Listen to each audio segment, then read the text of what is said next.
It started on a misty autumn morning in the sleepy town of Willow Glen, nestled at the foot of majestic snow-peaked mountains. A young boy named Jack, with his wild mop of brown hair and pockets full of stones, was wandering the edge of the forest as he often did. Jack had a knack for exploring places other kids wouldn't dare to, forgotten trails, deep creeks, and old hilltops. But what he found on this day was something entirely unexpected. Through the dimly lit woods, Jack heard a faint rustle, followed by a low, mournful sound, half cry, half whimper. Curious, he edged closer and spotted an unusual shape behind a cluster of bushes. It wasn't until the creature turned its head that Jack's jaw dropped. Big, dark eyes stared back at him, framed by an unmistakable patch of black and white fur. It was a panda, a real panda. But how had it gotten here, thousands of miles away from its home in China? The panda looked frightened, its giant paws clawing softly at the dirt. Its fur was tangled with twigs, and a sadness hung in its expression. Jack stepped carefully forward, crouching low to avoid startling it. He stretched out his hand, mimicking something his grandpa had taught him about approaching wild animals gently. "Hey there, buddy," he whispered softly. "Are you lost?" Then, slowly, the panda sniffed the air and gave a hesitant grunt. Jack figured it wasn't dangerous. It looked like it was young and possibly injured. His heart broke when he saw the patches of mud and wear on its paws. Clearly, this panda had been in a bad way for quite some time. Jack quickly made up his mind. He couldn't just leave it there. "Don't worry, I'll help you," he said, as though the panda could understand. He rummaged through his backpack and pulled out a granola bar, offering it to the animal.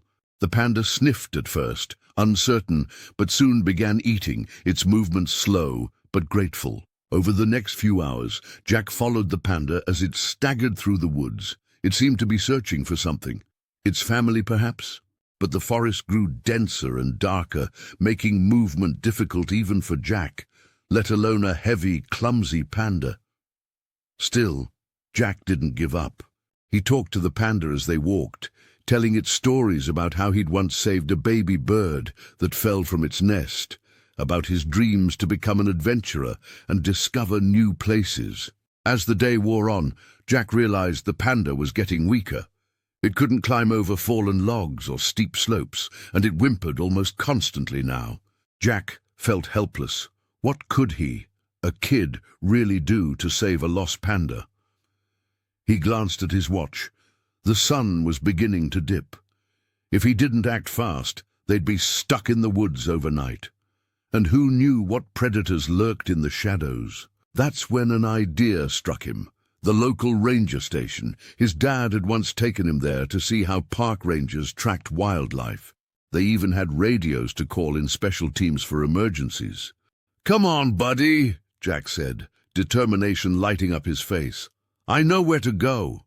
With the panda leaning on him for support, Jack retraced his steps, leading them toward the station, a small wooden building perched near the edge of the forest. Jack's heart pounded with each step, but he knew they were getting closer to help. The journey was grueling, but Jack's resolve never wavered. He was determined to save Buddy. Finally, after what felt like hours, they stepped into the clearing where the station stood. It was a grueling journey. Jack's arms ached from propping up the panda, and there were moments he worried it might collapse entirely. But finally, after what felt like hours, they stepped into the clearing where the station stood. A ranger named Hannah spotted them almost immediately, her eyes widening in shock. "Good heavens, is that a panda?"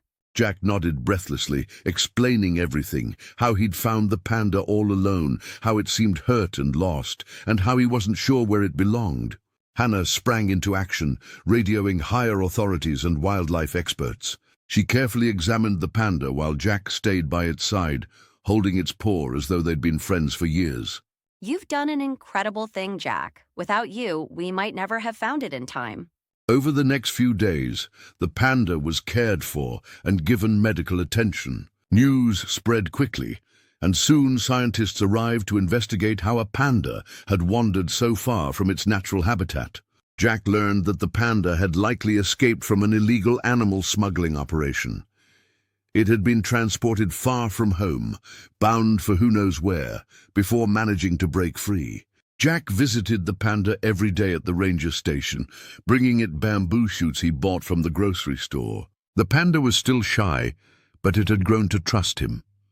Often it would nuzzle Jack's arm, a gesture that filled his heart with joy. Eventually, the panda was flown back to a sanctuary in China where it could live safely, surrounded by others of its kind. Jack was there to say goodbye. The panda was still shy, but it had grown to trust him. Often it would nuzzle Jack's arm, a gesture that filled his heart with joy. Eventually the panda was flown back to a sanctuary in China where it could live safely, surrounded by others of its kind. Jack was there to say goodbye, his eyes brimming with both sadness and pride. "You're going home now," he whispered, as the panda was loaded into a special carrier. "Be happy."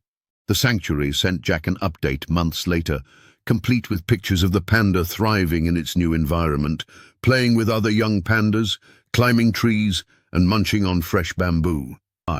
His eyes brimming with both sadness and pride. "You're going home now," he whispered as the panda was loaded into a special carrier. "Be happy." The sanctuary sent Jack an update months later, complete with pictures of the panda thriving in its new environment, playing with other young pandas, climbing trees, and munching on fresh bamboo.